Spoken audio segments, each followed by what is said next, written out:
Good morning, everyone. Welcome to day 7 of Woodruff Academy Online.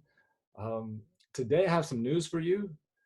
School closure will be going up to May 5th. The superintendent informed all of us yesterday. I got a text actually from a student that was on the Downey Patriot, and he knew before I knew that school closure was changed.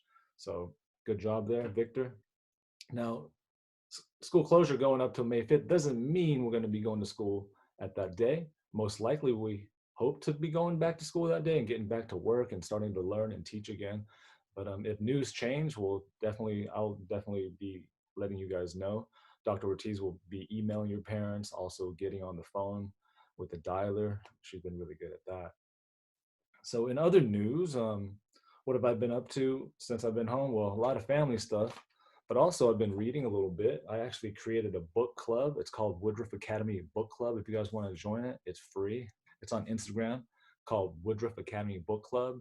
A few of the staff members and I have been reading this book together. The reason I started the book club was so that I can like remember things that I read. This one's about it's called The Whole Brain Child. It talks about brain development in small children. I can just I'm just learning a lot of things, and I think I can apply it to my work. So that's one of the things I've been doing. Um, Book club's been fun, just reading people's comments, some smart exchanges. I really enjoy it. Important question for you guys though: what are caterpillars afraid of? I'll ask you again. What are caterpillars afraid of? Okay, I'm gonna get to that answer in a minute.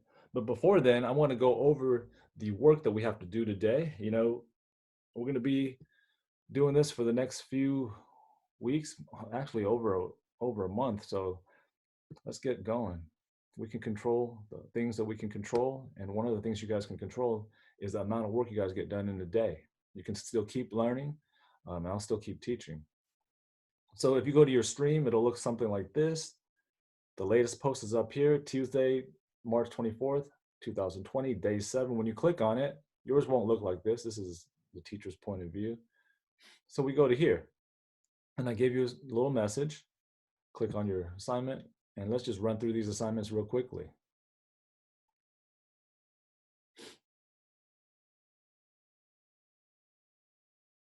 Okay, first up is the good morning video for me. The link will be put up after I finish recording this video.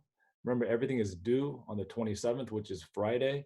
A couple of you guys already sent your work in for yesterday, which is great. That means you're keeping up with your work daily so that it doesn't pile in on Thursday night and you're hustling to get work done. And when you rush, sometimes your best work is not done in those situations.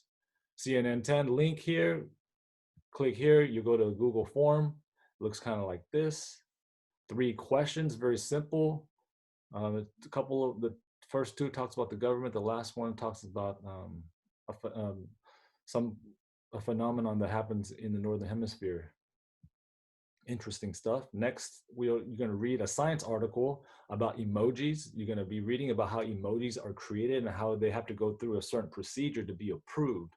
I never thought that there was an approval system for that. So the 1,000 emojis have to run through a certain filter.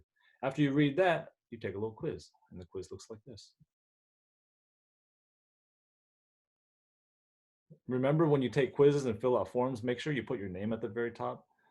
Yesterday, I actually received something without a name. I want to discuss that a little bit later. If I don't have a name to it, I can't tell. In class, sometimes you turn in things without names. I could figure out whose handwriting it is because my class is so small. But when you turn in a document with no names, it's impossible. So there's a few questions here. Please answer those. Click send or submit when you're done, and I'll receive those right away. Math, we have another math worksheet to do. So if you click on the math worksheet, it looks a little bit like this. Today we're going to be working with exponents, but we're going to be adding and subtracting. Yesterday we did just adding. Today is going to be subtraction as well. And because we're subtracting, sometimes we'll get negative numbers. And I have a video that shows you a little bit about how to do negative numbers with exponents. So if this is a worksheet that you get online, you can't really print it out unless you have a printer. If you have a printer, great, print it out, do the work, upload the image of it onto Google Drive, and link it to Google Classroom. You can also text me a picture of the either the worksheet that you completed or your hand. If you do it by hand, let's say you do something like this, right? You write your name and then you write the date of the assignment and then you do the work. Take a picture of this paper and just text it to me, right? Take a picture of this. You can use your laptop to take a picture of it. You can use your phone to take a picture of it and text it to me. You can also take a picture of it and upload it to Google Docs. Okay, 2 methods there. Now, when you number, because let's say you have a bunch of problems, when you number your work, I just want to remind you, number going down. This is 1, 2, 3, 4, 5, 6. Okay, you know how to count. You got that? Just do that. It'll make it easier for me to grade so I don't have to go back and forth. Everybody's paper should look similarly. Now, if you need help with that, click on this video. I uploaded a video a couple days ago on how to help you with exponents with addition and subtraction. In this video, I'm going to show you how to use exponents when adding and subtracting. So all right. And then, oh yeah, actually, so somebody submitted yesterday a Google Doc with the math done very well. I think all the answers were correct, but there's no name at the top of the document. So please, whoever you were, great job on it. Please go back and just type your name at the very top of the paper. It would help also to put the date that the assignment was given to, so that I don't have to like think about what assignment is what, because if you send a Google Doc, all assignments look similar because it's just a white background with a bunch of numbers on it. Now, last but not least, PE.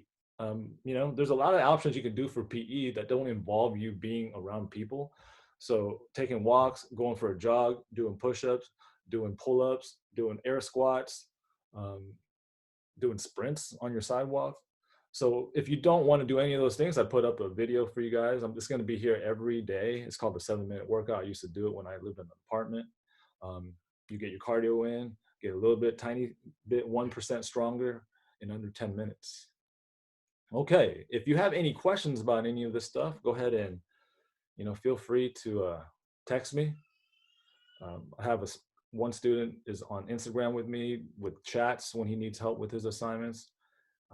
Other students are on Google Classroom and they don't really interact with me, but they get everything done, which is great too. A couple people have parents supporting, and thank you parents for watching these videos so that you can hold your children accountable to the work that they have to do. But before I go, let me answer the important question of the day. The important question of the day was, what are caterpillars afraid of? Well, caterpillars, of course, are afraid of dogapillars. All right. You guys have a good day. Be good. Be responsible.